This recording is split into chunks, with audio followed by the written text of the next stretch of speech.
Waheguru Ji Ka Khalsa, Waheguru Ji Ki Fateh. Welcome to this segment of Coach Gurbani's a-sabad-a-day.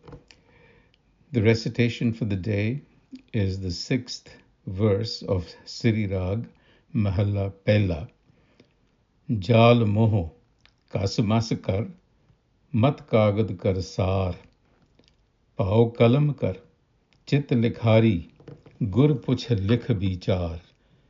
लिख नाम सालाहा लिख अंत न पारावार बाबा एहो लेखा लिख जान जिथे लेखा मंगिए तिथे होए सच्चा नीसान रहाओ जिथे मिले वडियाइयां सद खुशियां सद चाओ तिन मुख टिके निकले जिन मन सच्चा नाओ कर्म मिले ता पाइए नाही गली वाओ दुआओ एक आवे एक जाए उठ रखिए नाम सलार एक उपाय मंगते एक ना वडे दरबार अगे गया जानिए विन नावे वेकार भै तेरे डर अगला खप खप छिजे देह नाम जना सुल्तान खान होंदे डिठे खे नानक उठी चलिया सब कूड़े तुटे नेह. So the central message in this verse is Baba e lekha likh jaan. Know this to be the true scripting. Jithe lekha mangiye, tithe hoye sacha insan. So that when you are called upon to account for yourself or your life, there the mark of approval, the truth, is stamped. In other words, Guruji is asking us to be the authors, true authors of our own destiny. So the question is, how does one do that?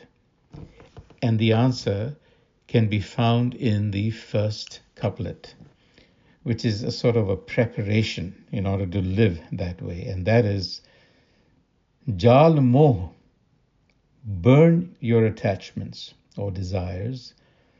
Ghas grind them to ink.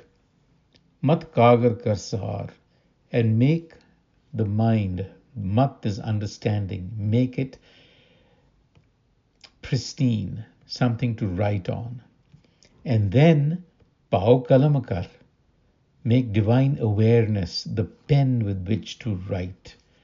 Chitta likhari, in other words, chit is consciousness, be conscious. The implication here is that in your current state, you're not even conscious of what you're doing. You're doing it as though in a trance. And we noticed that Guruji talks about us being in a trance in the previous Shabads. So here he's advocating first waking up, Chit Likhari, and then write.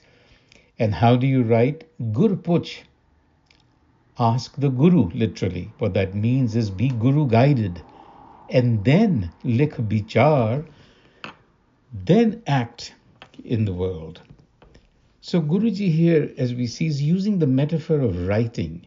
And what he is suggesting is a complete reorientation on how to script our lives. That is, how to live. And Moh is indeed the underlying issue. Now we know that Moh is translated usually as desire or attachment, but it would be appropriate also to include its broader meaning, which is a lack of discernment. This lack of discernment arises from attachments and infatuations.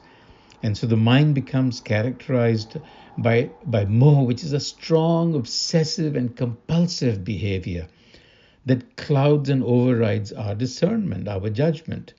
And we therefore make judgments that are poor, because we are in a trance, we are infatuated with people and with things. At bottom, moh is a form of neurotic self-love or narcissism, and that is what we mean we need to break. And the way to break that hypnotic hold of moh is to override it with Guru wisdom, which is our innate capacity. It is our innate capacity within ourselves to connect with our authentic inner self. So the point that is being made here, the deeper point, is the nullity of desires and attachments and infatuations, because these stems from transience. They're fleeting, insatiable, and therefore quite valueless in themselves. So it would not be out of place here to perhaps suggest that the yogi that is smearing his body with ash and broadcasting to the world that the vanities of the world have been renounced is not something that Guru Nanak approves of. He in fact says that renunciation of vanities lies not in outward retreat from the world, but on redirection of one's attention. So where we are infatuated with objects outside of us and people, we need to redirect our desires away from narrow self-interest. So we do that by deepening self-awareness. We learn to live beyond the belly, mere survival. A lot of us cannot even see beyond that.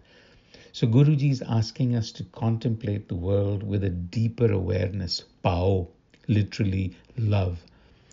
Be Guru guided. Touch and use that immaculate wisdom to guide your actions, and in such a way leverage the creative potency of Nam. And then he talks about a cosmic coming and going that dictates the orders of lives. But in the midst of all of that, the recommendation is be immune to the shifting sands of daily existence. Nothing abides here. It is all in a flux. So translation is, don't chase shadows, find your purpose and serve a higher cause. We leave you with these thoughts for today. Until the next time, Waheguru Ji Ka Khalsa, Waheguru Ji Ki Fateh.